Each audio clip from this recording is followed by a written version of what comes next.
So today we are going to discuss about GST. तो आज हम जीएसटी का रिवीजन करने वाले हैं। सबसे पहले इंट्रोडक्शन। इंट्रोडक्शन में जीएसटी के बारे में एक ब्रीफ आइडिया अपन को मिलेगा। इसमें कभी एग्जाम में अपन सी इंटर में क्वेश्चन आता है, कभी नहीं आता है, लाइक एक दो नंबर का पूछ लिया तो पूछ लिया, लेकिन चांसेस इतने ज्यादा है नहीं इस चैप्टर के। आगे अपन बात करेंगे कि भाई सबसे पहले डायरेक्ट और इनडायरेक्ट टैक्स के बारे में अपने को जानना होगा। तो डायरेक्ट टैक्स और इनडायरेक्ट टैक्स दोनों में डिफरेंस क्या है? डायरेक्ट टैक्स में मतलब बर्डन टू पे टैक्स एक ही आदमी के ऊपर होता है, और लाइबिलिटी ऑफ टैक्स मतलब भुगतता भी वही आदमी है और उसको पे करने का भी जिम्मेदारी उसी के ऊपर रहता है। तो वो हो गया सेम पर्सन के ऊपर, जब दोनों चीज हो गया तो वो हो गया direct tax. But in case of indirect tax, burden to pay तो किसी और के ऊपर रहता है और लाइबिलिटी टू पे किसी और के ऊपर रहता है। लाइक बर्डन, अब अगर मान लीजिए कि जो आदमी जीएसटी में रजिस्टर्ड है उस आदमी को जीएसटी देना है, बट अल्टीमेट बर्डन जो है वो जो आदमी कंज्यूम कर रहा है वो प्रोडक्ट, तो जीएसटी वो दे रहा है, बट कलेक्ट करके सरकार को देने की लाइबिलिटी किसी और पर्सन की होती है। तो that is called indirect tax. अब जीएसटी जो है एक इनडायरेक्ट टैक्स है। इनडायरेक्ट टैक्स माने एक तरह से बोल सकते हैं कि भाई बर्डन टू पे और लाइबिलिटी टू पे दोनों अलग अलग आदमी की होती है। मतलब कलेक्ट कोई और करता है और सरकार, मतलब कलेक्शन किसी और से होता है और सरकार को देता कोई और है। अब बात करते हैं कि भाई कोई भी सरकार डायरेक्ट टैक्स और इनडायरेक्ट टैक्स क्यों लगाती है। सरकार का भाई एडमिनिस्ट्रेटिव खर्चा है, इतना सारा डेवलपमेंटल प्रोजेक्ट वगैरह चलता है, तो उसके लिए सरकार को जो है पैसा चाहिए। अब रेवेन्यू आएगा कहाँ से? तो टैक्सेशन से। अब कोई भी सरकार डायरेक्ट टैक्स इनडायरेक्ट टैक्स दोनों ही लगाती है, ये मतलब बहुत सारे इकोनॉमिस्ट के सजेशन के हिसाब से चलता है। तो इनडायरेक्ट टैक्स और डायरेक्ट टैक्स अगर सरकार लगा रही है तो भाई कितना डायरेक्ट टैक्स लगाए कितना इनडायरेक्ट टैक्स लगाए। अगर सरकार को 100 रुपया कलेक्ट करना है तो वो सरकार के ऊपर डिपेंड करता है कि भाई डायरेक्ट टैक्स से कितना लेगा और इनडायरेक्ट टैक्स से कितना लेगा। अब इनडायरेक्ट टैक्स का क्या क्या फीचर है? इंपॉर्टेंट सोर्स ऑफ रेवेन्यू है। अब रेवेन्यू का सोर्स तो है ही, जैसा कि बता दिया गया। अब कमोडिटी और सर्विस पे लगता है जीएसटी, नाम से ही लग रहा है, गुड एंड सर्विस। अब incidence and impact on two different person, मैंने पहले ही बताया कि भाई लाइबिलिटी टू पे और बर्डन ऑफ द टैक्स दोनों दो अलग अलग आदमी। लाइबिलिटी तो शॉपकीपर की है या फिर कोई जो जीएसटी में रजिस्टर्ड पर्सन है उसकी है पे करने की, बट इम्पैक्ट जो है उसका मतलब बर्डन जो है वो किसी और आदमी के ऊपर आ रहा है। No perception of direct expense, अब वो जो आदमी कलेक्ट करके दे रहा है उसको लग नहीं रहा कि भाई डायरेक्टली मेरे से लिया जा रहा है। इन्फ्लेशनरी, अब जैसे ही सामान पे लगेगा तो इतना ज्यादा उसका दाम बढ़ेगा और दाम बढ़ेगा तो इन्फ्लेशन उससे आएगा। अब वाइडर टैक्स बेस, अब जीएसटी जो है हर आदमी देता है, जैसा कि अब अगर इनकम टैक्स की बात करें तो सब आदमी इनकम टैक्स नहीं देते, but in case of GST हर आदमी ही जीएसटी पे करता है।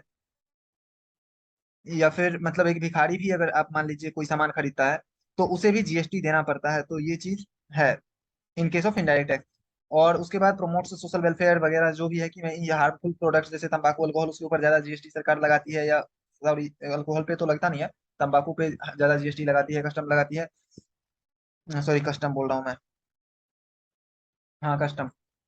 तो ये सारा ज्यादा लगाती है इसलिए ताकि इन सबको प्रमोट ना किया जा सके। वहीं अगर खादी वादी की बात करें या फिर खादी प्रोडक्ट, उन सब पे कम लगाती है या नहीं लगाती है। तो वो सब सरकार के भाई एक सोशल वेलफेयर के रूप में भी इसको देखा जा सकता है। रिग्रेसिव ही नेचर, अगर आप पुअर हैं या रिच हैं दोनों के ऊपर बराबर ही लगता है। भिखमंगा भी सामान खरीदने गया और आप भी सामान खरीदने गए, अब बेचारे भिखारी को भी 1 रुपये का साबुन या 1 रुपये का शैम्पू ले रहा है तो उसको भी इतना पे करना पड़ रहा है। अगर कोई अमीर आदमी भी लेने गया सेम चीज तो उसको भी इतना ही देना पड़ रहा है।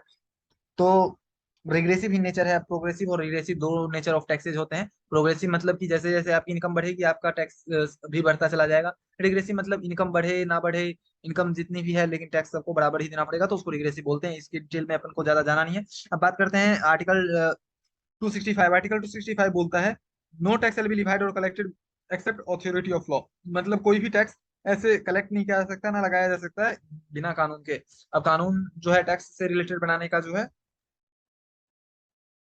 टैक्स से रिलेटेड या हर टाइप का कानून बनाने का पावर जो है वो किसको दिया गया है? स्टेट लेजिस्लेचर और फिर क्या बोलते हैं कि पार्लियामेंट को। अब आर्टिकल 246 में बताया गया है कि भाई सेंट्रल गवर्नमेंट जो है वो लिस्ट वन के हिसाब से कानून लगा बना सकती है टैक्स से रिलेटेड, या फिर कोई भी उसको मतलब यूनियन लिस्ट बोलते हैं, फिर स्टेट लिस्ट और फिर कंकरेंट लिस्ट जहाँ पे दोनों लगा सकते हैं। अब बात करते हैं कि भाई जब जीएसटी लाया गया तो उसके लिए 101st अमेंडमेंट किया गया 2016 में। उसमें बताया मतलब आर्टिकल जो है ये चेंज किया गया 246A, और उसमें बताया गया कि भाई जीएसटी से रिलेटेड जो भी पावर है वो जो है सेंट्रल और स्टेट दोनों ही बनाएंगे। And centre has exclusive power to make GST with respect to GST in case of inter state. मतलब आईजीएसटी वाला जो केस है भाई, अगर एक स्टेट से दूसरे स्टेट अगर प्रोडक्ट जाता है तो उस केस में सेंट्रल गवर्नमेंट को टैक्स लगाने की फुल पावर है। पहले ऐसा होता था कि भाई इसमें बहुत क्या बोलते हैं एक स्टेट से दूसरे स्टेट जाता था, तो इसमें पहले बहुत लफड़ा था, बट अब वो पूरा आईजीएसटी उसके ऊपर लगता है, मतलब पूरा कलेक्शन जो है सेंट्रल के गवर्नमेंट करती है। और अब स्टेट के अंदर अगर इंटर स्टेट सेल है, सॉरी इंट्रा स्टेट सेल है, मतलब विद इन स्टेट, तो वहाँ पे सीजीएसटी और एसजीएसटी दोनों लगती है। तो इसके लिए मतलब सेंट्रल सीजीएसटी लॉ बनाया है और स्टेट एसजीएसटी, इसको आगे अपन और देखेंगे। अब जैसे कुछ चीजों को जीएसटी से बाहर रखा गया है, अगर in future date to be notified, अगर फ्यूचर के डेट में इसके ऊपर जीएसटी लगाया जा सकता है, जैसे petroleum crude, high field diesel. Petroleum crude मतलब कच्चा तेल, उसके बाद डीजल, उसके बाद पेट्रोल, मोटर स्पीड जिसको बोला गया है यहाँ पे, natural gas, aviation turbine fuel जो कि हवाई जहाज का ईंधन वगैरह है। उसके बाद आईजीएसटी के बारे में दिया गया आर्टिकल 269 ए में, GST on inter state supply shall be levied and collected by central government. और इंपोर्ट जो है उसके ऊपर भी आईजीएसटी लगेगा, अपार्ट फ्रॉम कस्टम, कस्टम के अलावा। उसके बाद this will give power to central government to levy IGST on import transaction. तो वही है कि आईजीएसटी बनाने के लिए जो पावर दिया गया है आर्टिकल 269 ए में दिया गया है। ये आर्टिकल इतना रेलिवेंस नहीं है, ये आर्टिकल थोड़ा सा इंपॉर्टेंट है कि जीएसटी की डेफिनेशन जो है यहाँ पे दी गई है आर्टिकल 366(12)(a). यहाँ पे बताया गया है कि tax on supply of goods and services और both, except taxes on supply of alcoholic liquor for human consumption. मतलब किसी भी तरह की सर्विस, सॉरी सप्लाई पे, जो गुड की हो या सर्विस की हो या दोनों की हो, उसके ऊपर टैक्स लगेगा, अल्कोहलिक लिक्वर को छोड़ के। The word supply is used and the word supply is used and not sale. मतलब यहाँ पे वर्ड सप्लाई यूज किया गया है, सेल नहीं यूज किया गया है। अगर फ्री में भी कोई चीज सप्लाई हो रही है तो उसके ऊपर भी जीएसटी लगेगा, वो अपन आगे देखेंगे कि भाई विदाउट कंसिडरेशन वाला जो केस है वहां पे भी जीएसटी लगाया जा सकता है। तो इसको वाइडर, मतलब एक वाइडर सिनारियो के लिए यहाँ पे ऐसा चीज किया गया है कि भाई सेल अगर बोलेंगे तो मैं तो बोल दूंगा कि भाई मैंने गिफ्ट दे दिया, मैंने सेल किया ही नहीं। तो एक वर्ड स्पेसिफिक ना करके एक ब्रॉडर टर्म यहाँ पे यूज किया गया है। और उसके बाद है कि services means anything other than good. अब गुड सर्विस का डेफिनेशन अपन आगे देखते हैं शेड्यूल 3 के हिसाब से, सेक्शन 7 में, सेकंड चैप्टर में अपन पढ़ेंगे। जीएसटी इज कंजप्शन और डेस्टिनेशन बेस्ड टैक्स। डेस्टिनेशन और कंजप्शन बेस्ड टैक्स मतलब जहाँ कंज्यूम होगा या फिर जहाँ फाइनली वो पहुंचाया जाएगा, जहाँ फाइनली, तो वहीं पे जो है जीएसटी लगेगा। लाइक पहले कंजम पहले क्या था कि भाई प्रोडक्शन के हिसाब से लगता था टैक्स अपने इंडिया में, अगर जीएसटी से पहले की बात करें, लेकिन अब ये डेस्टिनेशन बेस्ड टैक्स है। लाइक जहाँ कंज्यूम होगा वहां पे टैक्स लगेगा। अभी अपन बात करते हैं कि कॉन्सेप्ट ऑफ जीएसटी। तो वैल्यू एडिशन, वैल्यू एडिशन मतलब एक्सपेंस और प्रॉफिट। मतलब जैसे जैसे वैल्यू एडिशन होता जाएगा उसके ऊपर जीएसटी लगता जाएगा। Continuous chain of tax credit ITC. उसके बाद burden borne by final consumer, ultimately जो फाइनल कंज्यूमर है उसको ही सारा एक तरह से बर्डन उसके ऊपर आ जाता है। मतलब सारे अल्टीमेट जो वैल्यू एडिशन होते जाते हैं और उसके ऊपर जो जीएसटी लगता जाता है, जीएसटी लगता जाता है। मतलब एक तरह से बोल सकते हैं कि एक modified version of value added tax है, वैट का मॉडिफाइड वर्जन है। Burden borne by final consumer, no cascading of taxes. अब आईटीसी मिल रही है तो कैस्केडिंग ऑफ टैक्स नहीं होगा। Dual GST model in India. Dual GST model क्या बोलता है कि भाई GST is imposed concurrently by central and state, extends to whole of India including Jammu and Kashmir. तो ये चीज बताने के लिए है, जम्मू कश्मीर पे लग ही रहा है जब से वो आर्टिकल 370 और 35A को अमेंड किया गया है। उसके बाद इंटर स्टेट सप्लाई पे वो लगता है, और इंटर स्टेट पे ये सब चीज तो बता ही चुका हूँ मैं।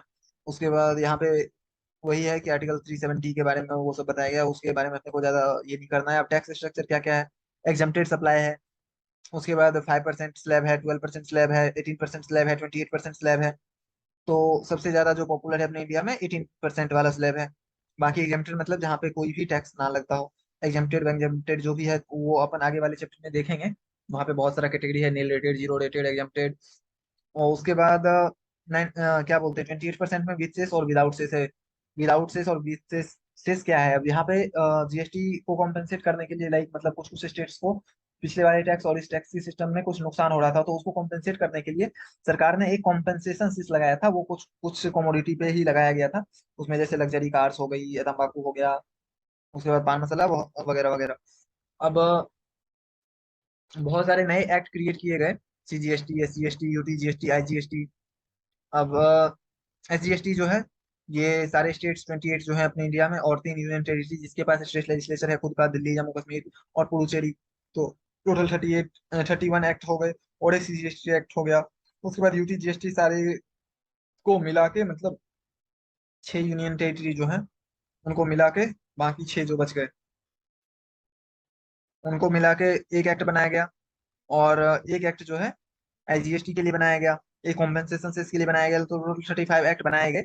बोलने के लिए जीएसटी एक एक्ट है, बट इसमें भी बहुत सारे क्लासिफिकेशन है, वन नेशन वन टैक्स। अब बात करते हैं classification of goods and services. अब गुड्स को क्लासिफाई करने के लिए हार्मोनाइज सिस्टम ऑफ नॉमेनक्लेचर, जो कि पूरे मतलब एक तरह से बोल सकते हैं ग्लोबल लेवल पे यूज होता है, उसको यूज किया गया है। और सर्विस को आइडेंटिफाई करने के लिए सर्विस अकाउंटिंग कोड, वो कस्टम एक्ट के हिसाब से है। उसके बारे में ज्यादा डिटेल में नहीं जाना है अपने को। अब बात करते हैं manner of utilisation of ITC. अब आईटीसी सबसे पहले तो कब मिलेगा, कैसे मिलेगा, कहाँ मिलेगा, एक अपने लिए स्पेसिफिक चैप्टर ही है आईटीसी का, तो वहां पे अपने को ज्यादा जोर नहीं डालना है। अब आईटीसी अगर अपने पास है तो वो एडजस्ट किसके साथ होगा? ऑब्वियसली आपके पास कुछ ओटीएल होगा। ओटीएल मतलब आउटपुट टैक्स लाइबिलिटी। अगर आपने कुछ सप्लाई किया होगा, सेल किया होगा या ट्रांसफर किया होगा, तो उस केस में आपके पास कुछ ओटीएल आया होगा। लाइक आपने उस आदमी से कुछ कलेक्ट किया होगा, अब आपने जिस टाइम परचेज किया होगा, तो उसके ऊपर आप आईटीसी क्लेम कर सकते हैं भाई। तो वो आईटीसी जो है किस मैनर में आप यूटिलाइज कर सकते हैं, वो चीज बताया गया है। सबसे पहले बताया गया है कि भाई आई फॉर आई, मतलब आईजीएसटी को पहले तो आईजीएसटी के साथ ये करेंगे। आईजीएसटी का अगर क्रेडिट है तो आईजीएसटी के ओटीएल के साथ उसको पहले ये करेंगे, सेट ऑफ। उसके बाद अगर कुछ बच गया तो आपके ऊपर है कि भाई किसी भी मैनर में सीजीएसटी और एसजीएसटी के साथ उसको सेट ऑफ कर सकते हैं। और उसके बाद भी कुछ बच गया तो वो बैलेंसिंग फिगर के रूप में वो जो है आईटीसी का क्या बोलते हैं, एक तरह से क्रेडिट अपने पास रह गया है, वो आगे फ्यूचर में उसका यूटिलाइजेशन हो सकता है। अगर कुछ नहीं बचा तो फिर अपने पास अगर सीजीएसटी का भी आईटीसी है तो सबसे पहले उसको जो है सीजीएसटी के साथ करेंगे। उसके बाद कुछ बच गया तो फिर आईजीएसटी के साथ करेंगे। वैसे ही एसटी एसजीएसटी या यूटीजीएसटी का है तो पहले यूटीजीएसटी या एसजीएसटी के साथ करेंगे सेट ऑफ। उसके बाद अगर कुछ बच गया तो आईजीएसटी के साथ करेंगे। तो अल्टीमेटली हम ये बोल सकते हैं कि भाई सीजीएसटी और एसजीएसटी के बीच में कोई सेट ऑफ नहीं हो सकता। और आईजीएसटी यहाँ पे इंपॉर्टेंट चीज ये है कि आईजीएसटी जो है उसको कंप्लीटली एग्जॉस्ट करना है। आईजीएसटी के जो आईटीसी हैं वो यहाँ पे आपका एग्जॉस्ट हो गया, अगर नहीं एग्जॉस्ट हुआ तो यहाँ पे और यहाँ पे आप किसी प्रोपोर्शन में एग्जॉस्ट करो, फिर भी नहीं एग्जॉस्ट हुआ तो आप बैलेंसिंग फिगर के रूप में यहाँ पे आईटीसी कैरी फॉरवर्ड रख सकते हो। लेकिन ये नहीं है कि भाई ये बच इसको भी आप बचा के रख रहे हो और ये पूरा यूटिलाइज नहीं हुआ और फिर आप यहाँ पे आ गए। यहाँ तब तक यूटिलाइज करना है जब तक यूटिलाइज हो सके। उसके बाद अगर कुछ बचा तो फिर एनी ऑर्डर एनी प्रोपोर्शन में इसको ये कर सकते हैं। उसके बाद भी बच रहा है तो इसका मतलब है कि अब आपके पास आउटपुट टैक्स लाइबिलिटी सीजीएसटी और जीएसटी के लिए नहीं रह रही होगी। अगर रह रही है तो पहले आप आईजीएसटी को पूरा यूटिलाइज करेंगे, यही बोलने का है। अब सेक्शन 170 में बताया गया है कि भाई GST R1, GST R2, GST R3, GST R3 ये सब जो है अपन आगे पढ़ेंगे रिटर्न्स चैप्टर में। तो उसमें बताया गया है कि भाई राउंड ऑफ कैसे कर सकते हैं। जीएसटी R1 मतलब आपका ओटीएल जो है उसको 2 डिजिट तक 2 डेसिमल प्लेस तक राउंड ऑफ कर सकते हैं। उसके बाद आईटीसी जो है उसको भी 2 डेसिमल प्लेस तक राउंड ऑफ कर सकते हैं। और सेल्फ डिक्लेयर्ड लाइबिलिटी अल्टीमेटली आपको जो पे करना है उसको नियरेस्ट रुपी तक में राउंड ऑफ कर सकते हैं, ये सेक्शन 170 में बताया गया है।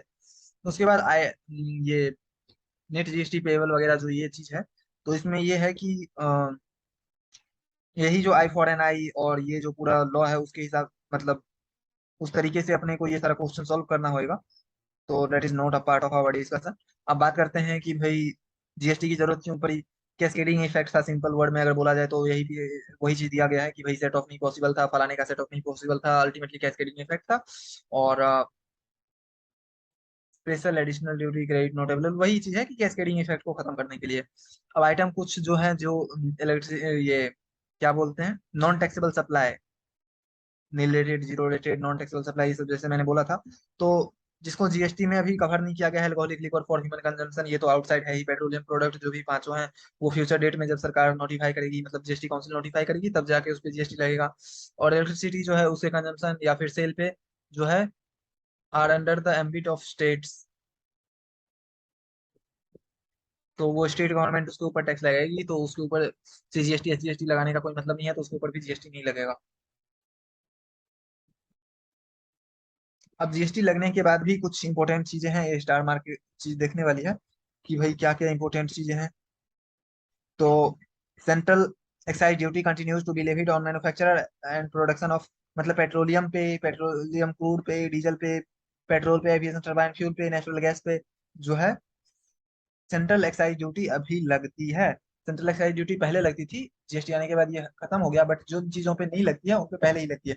और एक चीज नोट करने वाली चीज और है कि तंबाकू पे जो है जीएसटी भी लगता है, और इसके बाद सेंट्रल एक्साइज ड्यूटी भी लगता है। अब state excise duty is leviable on production और manufacture of alcoholic liquid, opium, Indian hemp, narcotics, मतलब वही चीज है जो जीएसटी में नहीं कवर हुई, तो उसके ऊपर जो है स्टेट गवर्नमेंट अभी भी ये लगाती है। अब VAT is leviable on intra state sale of petroleum crude, diesel, petrol, ATF, alcoholic liquor. वही चीज है कि भाई इसके ऊपर वैट भी लगता है। वैट मतलब पेट्रोलियम के ऊपर सरकार, सेंट्रल गवर्नमेंट एक मोटा पैसा कमाती है सेंट्रल एक्साइज ड्यूटी के फॉर्म में, लेकिन स्टेट गवर्नमेंट भी उसके स्टेट में सेल होता है तो वैट कलेक्ट करती है। तो ये सब चीजें भी अपने को नोट करना है। तंबाकू is subject to GST as well as, ये जो जिसको मैंने बता ही दिया। अब कुछ टैक्सेस जो हैं जो जीएसटी के अंदर खत्म आके खत्म हो गए, तो वो चीजें क्या क्या है, वही है सेंट्रल एक्साइज ड्यूटी मर्ज हो गई, उसके बाद service tax, excise duty on central sales tax, central surcharges वगैरह वगैरह, लग्जरी टैक्स, उसके बाद entertainment tax, tax on lottery betting gambling, entry tax, tax on advertisement वगैरह वगैरह। अब बात करते हैं जीएसटी पोर्टल की, gst.www.gst.gov.in पे जो है अपना एक सिंगल पोर्टल है। यहाँ पे central government, state government, IGST, CGST, SC ST, सारे टैक्सेस को आप जो है ऑनलाइन ही ये कर सकते हैं, रिटर्न फाइल कर सकते हैं। इसका फंक्शन क्या क्या है, तो facility registration, forwarding the returns, वही है रिटर्न रजिस्ट्रेशन, ये वो, मतलब जीएसटी से रिलेटेड जितना भी काम है आप जीएसटी पोर्टल पे जाके कर सकते हैं। बेनिफिट ऑफ जीएसटी, एक मेजर सोर्स ऑफ रेवेन्यू हो गया, वो चीज वही घिसा पीटा है। Unified nation market, make in India, prevention of cascading effect, elimination of municipality tax, reduction in average tax burden. उसके बाद जीएसटी काउंसिल, आर्टिकल 279A में बताया गया है कि भाई 33 मेंबर्स जो है जीएसटी काउंसिल के मेंबर हो सकते हैं। 31 तो वहाँ पे 23 और 3, 31 स्टेट से, और फिर एक जो है सेंट्रल गवर्नमेंट की तरफ से यूनियन मिनिस्टर जो फाइनेंस मिनिस्टर है वो हो गई, तो 32 हो गया। और एक जो है आईजीएसटी के रूप में यूनियन मिनिस्टर की तरफ से ही कोई सेक्रेटरी वगैरह रहता है, तो 33 टोटल मेंबर होते हैं, जिसको प्रेसिडेंट के रिकमेंडेशन से जो है बुलाया जाता है। और चेयरमैन जो है यूनियन गवर्नमेंट होती है, और सारे स्टेट के जो मिनिस्टर हैं, फाइनेंस मिनिस्टर, वो रहते हैं। उसके बाद कोई भी डिसीजन जो है 3/4 क्या बोलते हैं वोट से पास होएगा। और सेंटर को जो है 1/3 वोटिंग राइट मिला हुआ है, बाकी स्टेट्स को जो है 2/3 वोटिंग राइट मिला हुआ है। और कोई भी एक्ट पास मतलब वो पास करवाने के लिए 75% वोटिंग राइट चाहिए। तो अब अकेला सेंटर भी चाहे तो कोई चीज नहीं पास कर सकता, और अकेला स्टेट भी नहीं पास कर सकता, लेकिन विदाउट सेंटर के स्टेट के सब स्टेट मिलके भी नहीं पास कर सकते। तो एक तरह से बोल सकते हैं कि सेंट्रल गवर्नमेंट की थोड़ी सी मोनोपोली भी चीज है। और लेकिन क्या बोल सकते हैं कि सेंट्रल गवर्नमेंट की नहीं रहेगी तो फिर कोई स्टेट जो है सब मिलके सेंटर को ही उड़ा देंगे, तो वो चीज भी है। अब जीएसटी काउंसिल का क्या काम है, तो वो सब काम यही है कि टैक्स रेट बताना, किस चीज को एग्जम्प्ट रखना है, किस चीज पे नहीं लगाना है, ये वो वही सब चीजें हैं। उसके बाद ये अपने को नहीं पढ़ना है, ये आउट ऑफ सिलेबस एक तरह से बोल सकते हैं। अब इन्वर्टेड टैक्स स्ट्रक्चर क्या है कि भाई इन्वर्टेड टैक्स स्ट्रक्चर, मान लीजिए आप कोई सामान प्रोडक्ट खरीदते हैं, तो उसके ऊपर आपको आईटीसी मिलता है। अब आईटीसी तो है कि भाई ओटीएल जैसे है, उसके साथ सेट ऑफ करेंगे, बाकी कैरी फॉरवर्ड करेंगे। लेकिन आप जो सामान खरीदते हैं उसके ऊपर आईटीसी जो है आपका ज्यादा है, 12% के रेट से आप उठा रहे हैं। रॉ मटेरियल जो आपका है, फिनिश्ड गुड आप बेच रहे हैं, तो उसके ऊपर 5% ओटीएल है, तो आप लाइफ टाइम आईटीसी तो कैरी फॉरवर्ड नहीं कर सकते ना। तो रिफंड जो है इन्वर्टेड टैक्स स्ट्रक्चर के हिसाब से आपको मिल जाएगा। वो चीज यहाँ पे बताया गया है। ये चैप्टर यहाँ पे खत्म हो जाता है। चैप्टर 2 के अपन ऊपर आते हैं। चैप्टर 2 में अपन को सप्लाई के बारे में पढ़ना है। पूरा सेक्शन 7 जो है सप्लाई से डील करता है। और सेक्शन 1 जो है short title extend and commencement, section 2 definition, ये डेफिनेशन अपन बहुत जगह पढ़ेंगे, तो ये कुछ अलग से नहीं पढ़ना है। सेक्शन 3 से लेके 6 तक अपने को जो है इंटर के सिलेबस में नहीं है शायद, तो ये चीज भी खत्म हो गया। अब बाकी सेक्शन 1 तो जानते ही हैं, short title extend commencement. Section 7 पे आते हैं। सेक्शन 7 अपने को इस चैप्टर में पढ़ना है, और सेक्शन 8 भी इस चैप्टर में ही पढ़ना है। अब टैक्सेबल इवेंट जो है सप्लाई है, मतलब जैसे ही सप्लाई होगा टैक्स लगेगा। सप्लाई गुड का भी हो सकता है, सर्विस का भी हो सकता है, सीजीएसटी, एसजीएसटी, यूटीएसजीएसटी, ये वही घिसा पिटा डायलॉग जो पिछले चैप्टर में अपन पढ़ चुके हैं। आईजीएसटी, लेवी और इंटर स्टेट सप्लाई वगैरह वगैरह। अब सेक्शन 7 जो है meaning and scope of supply, भाई सप्लाई के बारे में पूरा डील करता है। तो अपन पहले आते हैं अब सेक्शन 7 पे। सेक्शन 7 में जो है 3 शेड्यूल भी है साथ में, सेक्शन शेड्यूल 1, 2, 3। तो अपन सेक्शन 7 पे आते हैं सबसे पहले।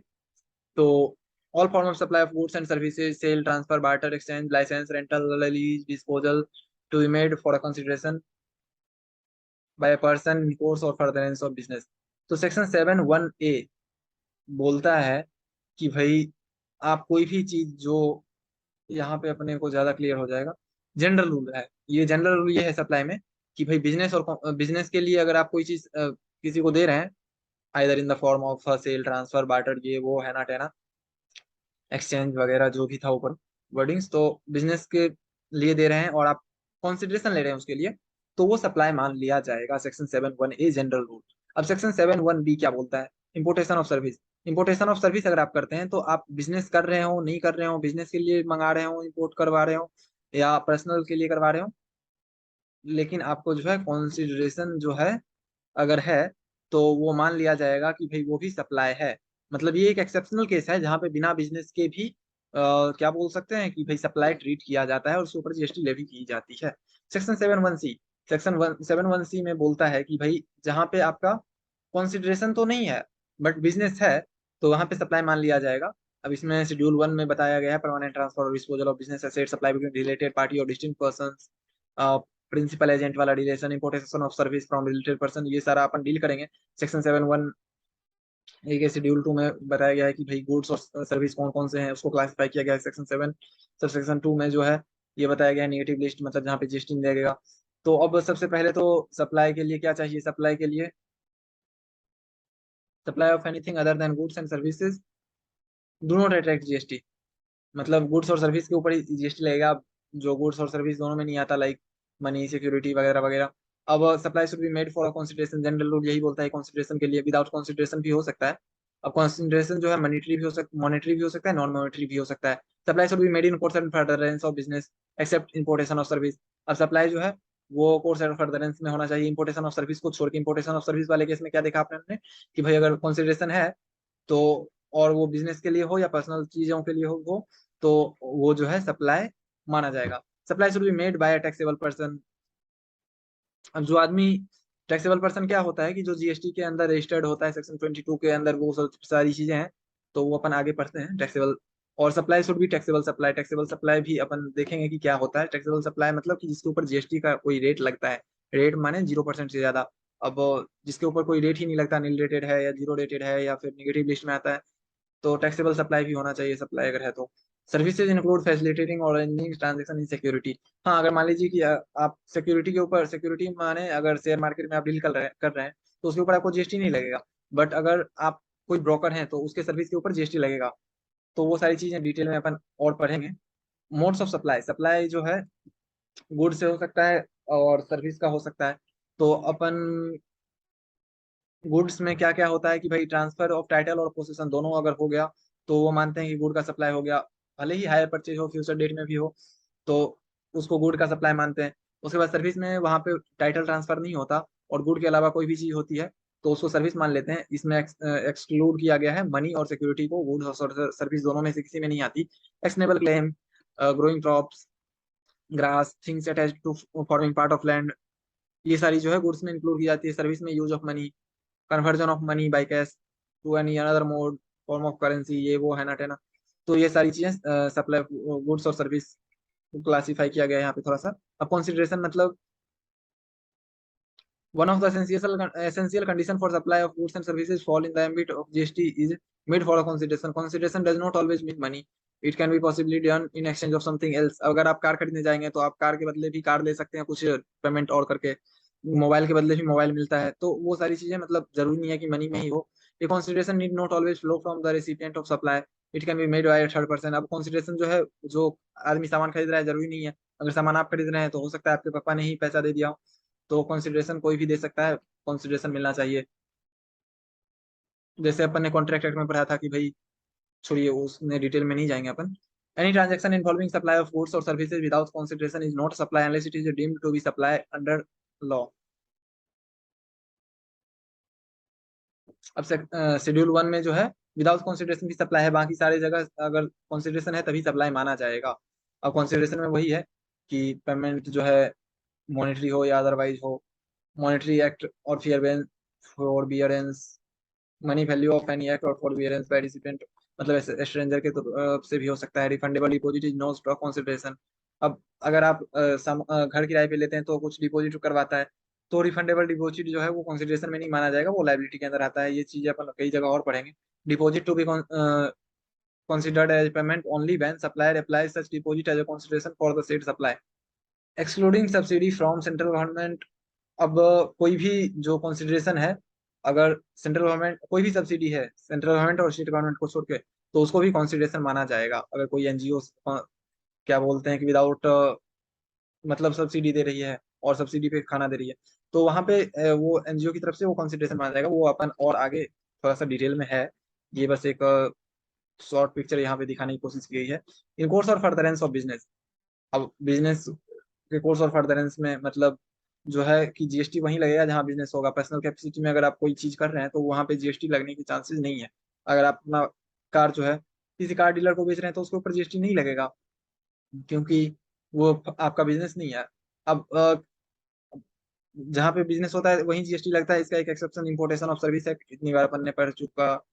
उसके बाद definition of business, trade, commerce, profession, manufacture, ये वो। उसके बाद सप्लाई एक्विजिशन, ये provision of facility, club association के through admission for consideration services as a holder of office, services by race club, any activity of central government as a public authority मतलब like BSNL की service, LIC की service. उसके बाद supply by taxable person. Taxable person means a person liable for registration, ये तो अपन ने मैंने ऊपर ही बताया था। A supply to attract GST should be made by taxable person, hence supply between two non taxable person do not constitute GST. अगर आप अपने पास की शॉपकीपर के पास जा रहे होंगे और अगर वो रजिस्टर्ड नहीं है पर्सन मतलब जीएसटी में, तो वो आपसे जीएसटी चार्ज नहीं करता, क्योंकि सप्लाई जो है वो रजिस्टर्ड पर्सन के थ्रू ही मतलब टैक्सेबल पर्सन के थ्रू ही, तो वही है टैक्सेबल पर्सन। उसमें से कोई एक रजिस्टर्ड होना चाहिए, मतलब कि जो सप्लाई कर रहा है वो रजिस्टर्ड होना चाहिए। Supplier where recipient can be either taxable और non taxable. Therefore no consideration that supply need to be made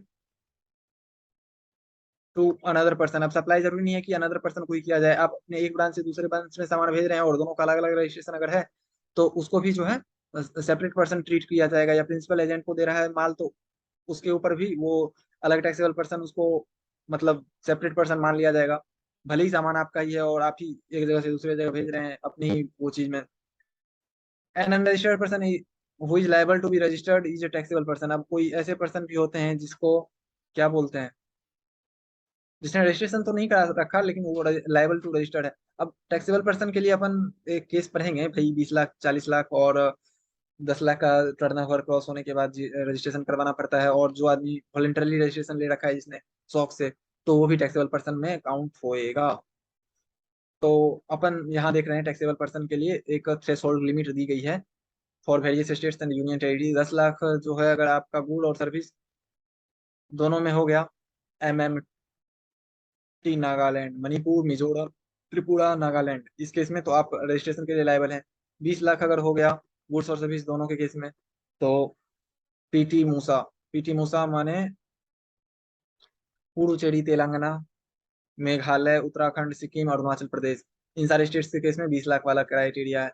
वहीं 20 लाख अगर सर्विस के केस में हो गया थ्रेश होल्ड लिमिट, और 40 लाख अगर गुड के केस में जम्मू कश्मीर और बाकी सारे स्टेट्स को अगर देख लें तो अगर आप उस केस में भी लायबल फॉर रजिस्ट्रेशन है हिमाचल प्रदेश जो भी है सारा बाकी स्टेट्स। तो ये हो गया कि भाई कौन टैक्सेबल पर्सन होगा, इससे ज्यादा जिसका थ्रेशोल्ड लिमिट होगा या फिर उसने वॉलंटरली रजिस्ट्रेशन ले रखा होगा। टैक्सेबल सप्लाई क्या है? For supply to GST it must be taxable, exemption may be provided for specified category और to a specified category of person or entity making supply. The connotation of supply gets expanded significantly through section 7, second part of section 7, that is section 171B. Importation of service for consideration whether it is not in course or furtherance of business. This is the only exception that supply in course of furtherance इतनी बार ये पढ़ चुके हैं।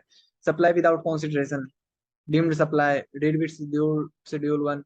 अब वही है कि schedule 1 में बताया गया है कि विदाउट कंसिडरेशन भी सप्लाई माना जाएगा। परमानेंट ट्रांसफर और डिस्पोजल ऑफ बिजनेस एसेट, अगर मान लीजिए आपने कोई बिजनेस एसेट को परमानेंटली ट्रांसफर किया या डिस्पोज किया और वो उसके ऊपर आपने ITC would apply only if ITC credit has been availed, और उसके ऊपर आपने आईटीसी ले रखा है, तो उस केस में जो है आपको क्या बोलते हैं कि भाई विदाउट कंसिडरेशन भी डीम्ड सप्लाई मान लिया जाएगा। अगर आप क्या बोलते हैं कंसिडरेशन सामने वाली पार्टी से लें या ना लें, ऐसा माना जाएगा कि भाई आपने सप्लाई किया है और आपको जीएसटी देना होगा, क्योंकि आईटीसी आपने लिया था उस टाइम, तो भाई आपने टैक्स का मजा लिया था, फायदा उठाया था। अब टैक्स बिटवीन रिलेटेड पर्सन और डिस्टिंक्ट पर्सन, रिलेटेड पर्सन कौन होता है, डिस्टिंक्ट पर्सन क्या होता है? रिलेटेड पर्सन का डेफिनेशन सेक्शन 15 में दिया गया है। Related person means such person are officer और director in one others business. Such person are legally recognized as partners. Such person are employed, employee. A third person, one of them control directly, indirectly. A third person can directly, indirectly hold both of them. Such person is directly, indirectly a third person. Together,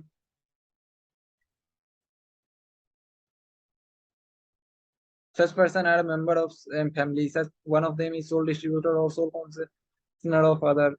और family के definition में क्या आता है? Spouse, children of the person, the grand parent, parent, brother and sister, if wholly और mainly dependent on said person. अगर आप कोई आदमी है और आपके ऊपर ही आपके parent, grand parent, brother, sister ये सब डिपेंडेंट है, तो उस केस में वो सारे आपके फैमिली के डेफिनेशन में आएंगे। आपके बाल बच्चे और आपकी पत्नी या पति हमेशा ही फैमिली के डेफिनेशन में आएंगे। और ये सारे जो है मतलब रिलेटेड पर्सन के डेफिनेशन में आएंगे। और ये सारे फैमिली के डेफिनेशन में, मतलब जितने भी रिलेटेड पर्सन है उसमें फैमिली भी आती है। तो वो सारे। और डिस्टिंक्ट पर्सन मतलब a person who has obtained more than one registration, each such registration shall be treated as distinct person। मतलब ये सारे तो रिलेटेड पर्सन हो गए, मतलब आपसे रिलेटेड हैं किसी ना किसी तरह। और डिस्टिंक्ट पर्सन मतलब इन दोनों को सेपरेट पर्सन, मतलब अगर आपकी एक ही कंपनी है, वो यहाँ पे भी रजिस्टर्ड है, बिहार में भी और दिल्ली में भी, तो वो दोनों एक दूसरे से डिस्टिंक्ट हो जाएगा। Mohana chartered accountant has been registered in Delhi, has registered in West Bengal, तो वो दोनों जो है डिस्टिंक्ट पर्सन हो गया। उसके बाद स्टॉक ट्रांसफर और ब्रांच ट्रांसफर। अब transaction between different location with separate registration of same legal entity will qualify GST.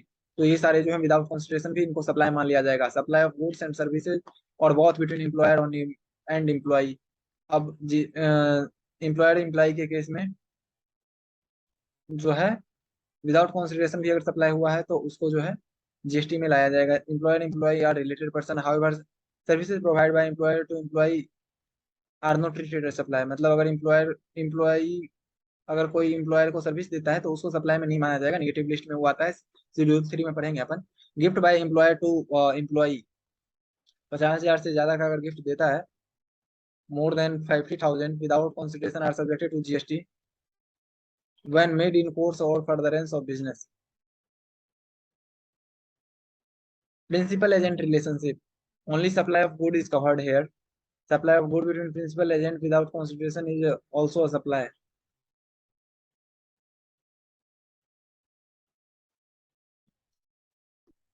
अब यहाँ पे भी दो केस था, एक अपने नाम पे इनवॉइस होता है नहीं होता है वो चीज, बाकी यहाँ पे कंसिडरेशन हो ना हो सप्लाई ही ट्रीट किया जाएगा उसको। इंपोर्टेशन ऑफ सर्विस, अगर मान लीजिए कि आपने बिजनेस के कोर्स में इंपोर्ट किया service, importation of service by taxable person from a related person or from any of his establishment related outside India without consideration in course of furtherance of business shall be treated as supply। तो उस case में भी उसको supply treat किया जाएगा। तो importation of service जो है अपन का सेक्शन 7(1)(b) में दिया हुआ है, सेक्शन 7(1)(c) में भी दिया हुआ है। सेक्शन 7(1)(b) में क्या बोलता है कि भाई क्या आप अगर विदाउट कंसिडरेशन भी सॉरी विथ कंसिडरेशन अगर पर्सनल कैपेसिटी में इंपोर्ट करते हैं तो वो सप्लाई है। और यहाँ पे है कि कोर्स ऑफ फर्दरेंस में विदाउट कंसिडरेशन भी अगर रिलेटेड पर्सन से करते हैं तो वो सप्लाई है। तो इम्पोर्टेशन ऑफ सर्विस वाला ये केस हो गया। क्वेश्चन अपने को इतना ज्यादा देखने का टाइम नहीं है। अब activity to be treated as supply of good और supply of service. Schedule 2, schedule 1 अपन ने पढ़ लिया। शेड्यूल 1 में बताया कि विदाउट कंसिडरेशन भी क्या बोलते हैं कि सप्लाई कब कब ट्रीट हो सकता है। अब शेड्यूल में यहाँ पे वही बताया गया कि गुड क्या होता है, सर्विस क्या होता है, मतलब दोनों का अलग अलग क्लासिफिकेशन एक तरह से बोल सकते हैं। तो यहाँ पे ट्रांसफर अगर है गुड टाइटल का तो वो गुड है। उसके बाद right in good undivided share without transfer of title, अगर ट्रांसफर ऑफ टाइटल नहीं है और उसको एक राइट दे रहे हैं एंजॉय करने के लिए तो वो सर्विस है। Title in good under an agreement which stipulates that अगर फ्यूचर डेट में प्रॉपर्टी ट्रांसफर हो रही है तो वो भी गुड है। लैंड एंड बिल्डिंग वो जो है उसको अगर रेंट लीज टेनेंसी ये वो है ना टेना पे कर रहे हैं तो वो भी सर्विस है। उसके बाद ट्रीटमेंट और प्रोसेस, अगर आपका कोई कपड़ा है उसके ऊपर कोई ट्रीटमेंट अगर कोई और आदमी कर रहा है तो वो सर्विस है। लाइक इस्त्री करना, सफाई, उसको धोना, कपड़े धोना, ये सारा सर्विस के अंदर आएगा। ट्रांसफर ऑफ बिजनेस एसेट्स तो वो गुड्स है। Goods held for business purpose are put to private use made available to any person other than business by under direction of person carrying the goods under whether for। अब director की car जो है वो अगर personal capacity के लिए use कर रहा है, सिंपल सा यहाँ देखें तो सर्विस में आएगा। उसके बाद good forming part of asset और any business carried on by a person, तो गुड का पार्ट है तो गुड ही होगा। Business is transferred as a going concern to another. अब स्लम्प सेल के केस में जीएसटी नहीं लगता। अगर मान लीजिए आपने पूरी कंपनी बेच दी तो उसके ऊपर जीएसटी नहीं लगेगा। हाँ, अगर आपने कोई बिजनेस एसेट लिया, बेचा, उसके ऊपर आईटीसी रखी तो वहां पे जीएसटी लगेगा। Business is carried on by a personal representative who is deemed to be taxable.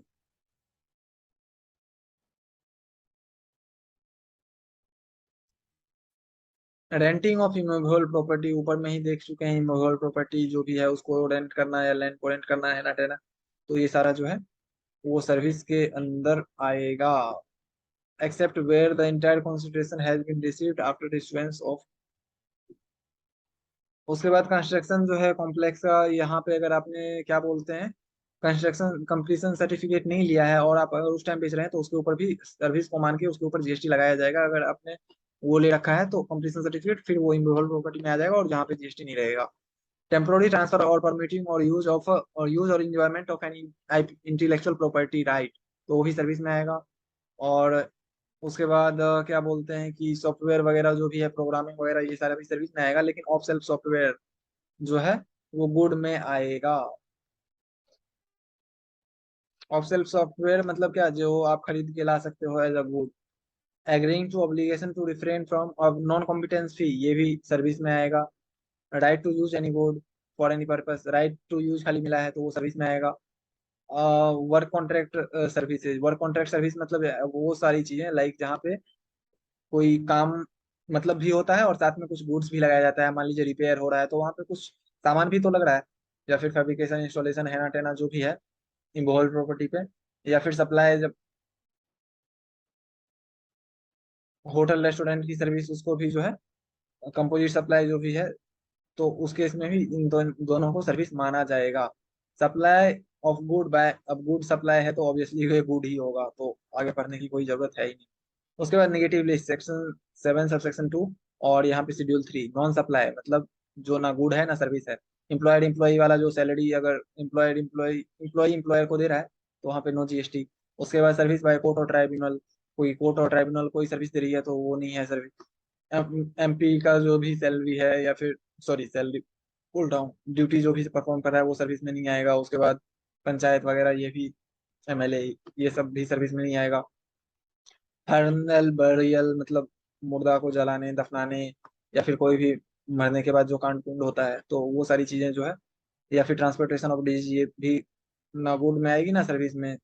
उसके बाद सेल ऑफ लैंड मतलब इमूवेबल प्रॉपर्टी, तो ये भी जो है नहीं आएगा। उसके बाद बिल्डिंग में भी नहीं आएगा जीएसटी, क्योंकि इसको, और एक्सनेबल क्लेम, एक्सनेबल क्लेम पे तो जीएसटी आता था ऊपर, अपन ने पढ़ा कि वो गुड में आता है। But other than betting, lottery और गैम्बलिंग जो भी है वो सारा नॉन सप्लाई में आएगा और उसके ऊपर कोई जीएसटी नहीं लगेगी। Like negotiable instrument, debenture, dividend, ये वो। उसके बाद supply of food from a place in a non taxable territory to another non taxable territory. अब इंग्लैंड से सामान अगर ट्रांसफर हो रहा है जापान, तो वहां पे तो जीएसटी नहीं लगेगा, तो वो हो गया।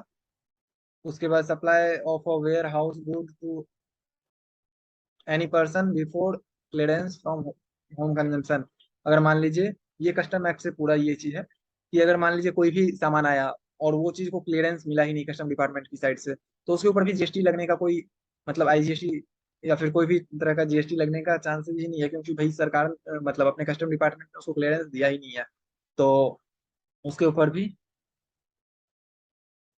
जीएसटी नहीं लेगा। मान लीजिए अगर भूला भटका सामान आ गया अफगानिस्तान का अपने यहाँ, तो वो सामान को कस्टम डिपार्टमेंट ने, फॉर्म वगैरह था उसको क्लियरेंस नहीं दिया, तो वो सामान को अपने यहाँ जीएसटी नहीं लगा सकते ना, या फिर वो कहीं भी और सेल होगा तो उसके ऊपर जीएसटी नहीं लगा सकते, वही चीज है। एक्टिविटीज और transaction notified by central government, अब कुछ एक्टिविटी भी सेंट्रल गवर्नमेंट ने नोटिफाई की है उसके ऊपर भी जीएसटी नहीं लगता।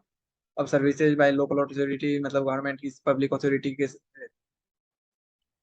टाइप से, और government has notified as a way of, panchayat के केस में, या फिर अगर लिक्वर के ऊपर जीएसटी नहीं लगता है तो उसके लाइसेंस के ऊपर भी जीएसटी नहीं लगेगा। लाइसेंस फी या एप्लीकेशन फी जो भी है उसको वो भी जीएसटी के अंदर नहीं लाएंगे ना, वो सप्लाई ऑफ गुड है ना सर्विस है। Interstate movement of various mode of convenience, अब अगर अपने यहाँ से आप सामान बस में, ट्रक में या टैंकर में भेज रहे हैं एक स्टेट से दूसरे स्टेट, तो वो अगर चीज आप बेचने के लिए नहीं भेज रहे तो उसके ऊपर भी जीएसटी नहीं लगेगा। यही चीज है। Similarly, interstate movement of rigs, tools, spare parts, canals, etc. from branch to branch is not a supply. Unless with intention to further supply. Digs, tools, spare parts, cranes, ये सब भी जो है ब्रांच से ब्रांच अगर transfer हो रहा है और फर्दर सप्लाई के लिए नहीं है, तो उसको जो है क्या बोलते हैं, उसके ऊपर जीएसटी नहीं लगेगा। मतलब वो ना गुड का सप्लाई है ना सर्विस का सप्लाई है, मतलब नेगेटिव लिस्ट में आएगा। If convenience is sent to another branch with intention to further sale, तो उसके ऊपर जो है कोई एग्जाम्पशन नहीं मिलेगा और टैक्सेबल हो जाएगा। वो मैंने बता दिया पहले ही, ये सारा क्वेश्चन वगैरह है। उसके बाद कंपोजिट और मिक्स सप्लाई सेक्शन 8 में आ जाते हैं। सेक्शन 7 अपन ने पढ़ा। सेक्शन 7 में section 7(1)(a), section 7(1)(b), section 7(1)(c), schedule 1, schedule 2, schedule 3, ये सारी चीजें अपन ने पढ़ ली। शेड्यूल 1 में बताया गया कि भाई कोई भी चीज विदाउट कंसिडरेशन भी जीएसटी में सप्लाई मान लिया जाएगा। और उसके बाद शेड्यूल 2 में बताया गया कि भाई गुड्स और सर्विस क्या क्या है। उसके बाद शेड्यूल 3 में बताया गया कि भाई क्या बोलते हैं, शेड्यूल 3 अपन ने यहीं पढ़ा था ना। शेड्यूल 3 में बताया गया कि भाई नॉन सप्लाई मतलब विदाउट गुड, और मतलब उसको ना गुड का सप्लाई मानेंगे ना सर्विस का। उसके बाद कंपोजिट और मिक्स्ड सप्लाई। कंपोजिट सप्लाई मतलब जहाँ पे सबसे पहले कंपोजिट सप्लाई में क्या क्या होता है, तो कोई भी चीज जो नेचुरली बंडल्ड है, मतलब यहाँ पे क्लासिफिकेशन कर लेंगे तो सबसे ज्यादा बेटर तरीके से अपन समझ लेंगे और चैप्टर भी अपना खत्म हो जाएगा। लास्ट ही ये है। कंपोजिट सप्लाई मतलब टू और more taxable supply of goods and और सर्विस। यहाँ पे भी टू और मोर टैक्सेबल सप्लाई। यहाँ पे है naturally bundled together in ordinary course. यहाँ पे है one of the supply principal supply.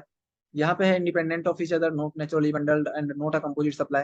अगर मान लीजिए आप फोन खरीदने गए और फोन के साथ चार्जर दिया और फोन के साथ और भी कुछ कुछ दिया, या फिर अगर आप एसी खरीदने गए उसके साथ वारंटी ये वो है ना ठेना, आफ्टर सेल सर्विस जो भी है, तो गुड भी दिया सर्विस भी दिया, तो वो एक से ज्यादा चीज है। लेकिन वहाँ पे एसी जो है आपका प्रिंसिपल सप्लाई, इस केस में फोन जो है आपका प्रिंसिपल सप्लाई है। फोन के साथ बहुत सारी चीजें मिल जाती है, लाइक चार्जर, लाइक कभी ब्लूटूथ वगैरह तो अब नहीं मिलता, मतलब ईयरफोन नहीं मिलता, बट अब मान लीजिए पिन मिलता है, ये वो मिलता है, तो सब पे अलग अलग रेट लग रहा है। तो इस केस में जो है प्रिंसिपल सप्लाई वाला रेट अपन यहाँ लगाएंगे। रेट ऑफ प्रिंसिपल सप्लाई वाला जो जीएसटी रेट है यही लगेगा। बट अगर कोई ऐसी चीजें हैं जो नेचुरली बंडल नहीं है, अगर मान लीजिए आप एक गिफ्ट बॉक्स लेते हैं, उसमें चॉकलेट भी है, उसमें आपकी गर्लफ्रेंड के लिए कुछ और है, कुछ और है, तीन चार चीजें मिला के ले रहे हैं, और वो नेचुरली बंडल नहीं है, उसको बंडल बना के और एक सिंगल प्राइस में बेचा गया। ये चीज इंपॉर्टेंट है कि भाई एक सिंगल प्राइस। अगर मान लीजिए आप चार चीज अलग अलग खरीद रहे हैं तो उस केस में ये नहीं लगेगा, मिक्स सप्लाई नहीं मानेंगे उसको।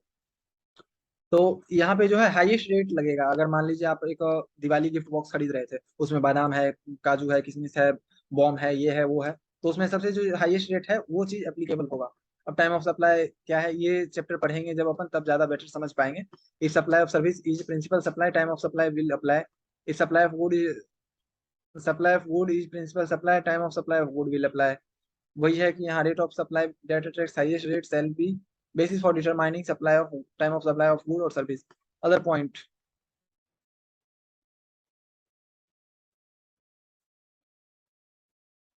यहाँ एक प्रिंसिपल और है और बाकी चीजें एंसिलियरी है, मतलब उसके ऊपर डिपेंडेंट है। डिटर्मिनेशन अब नेचुरली बंडल्ड है या नहीं है, जहाँ पे मेजोरिटी लोग यही चीज कर रहे हो, फोन सब लेते हैं तो फोन के साथ ये चीज एज्यूम्ड रहता है कि भाई उसके अंदर जो है चार्जर भी मिलेगा, या फिर जो नेचुरली होता चला आया है, या फिर जो एक रीति रिवाज है, कस्टम है बिजनेस का, तो सब बिजनेस में मेजोरिटी लोग वही चीज दे रहे हैं। और परसेप्शन है, अगर आप लेने जा रहे हैं तो आपके मन में ये चीज है कि भाई उसके साथ ये चीज मिलेगा ही मिलेगा, लाइक एसी अगर लेने जा रहे हैं तो आपको सर्विस मिलेगी ही मिलेगी, या फिर ऐसा चीज। तो वो कंबाइंड जो है तो वो नेचुरली बंडल के डिटर्मिनेशन के लिए आता है। अदर इलस्ट्रेटिव, यहाँ पे there is a single price और customer pays the same amount no matter how package they actually receive और use the element are naturally advised as a package, the different element are not available separately. अब ऐसा नहीं है कि separately भी मिल सकता है, लेकिन अगर मान लीजिए the different elements are integral to one overall supply, naturally bundled and composite supply under healthcare will also be exempt. A medicine, consumables, etc. supply to patient being naturally bundled is classified as a composite supply under. Since healthcare service are exempt, such composite supply is also exempt. Other example of mixed supply.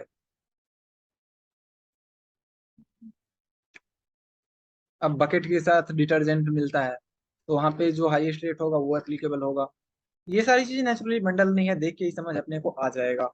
तो यहाँ पे अपन chapter जो है हमारा खत्म हो जाता है। Thank you for your patience.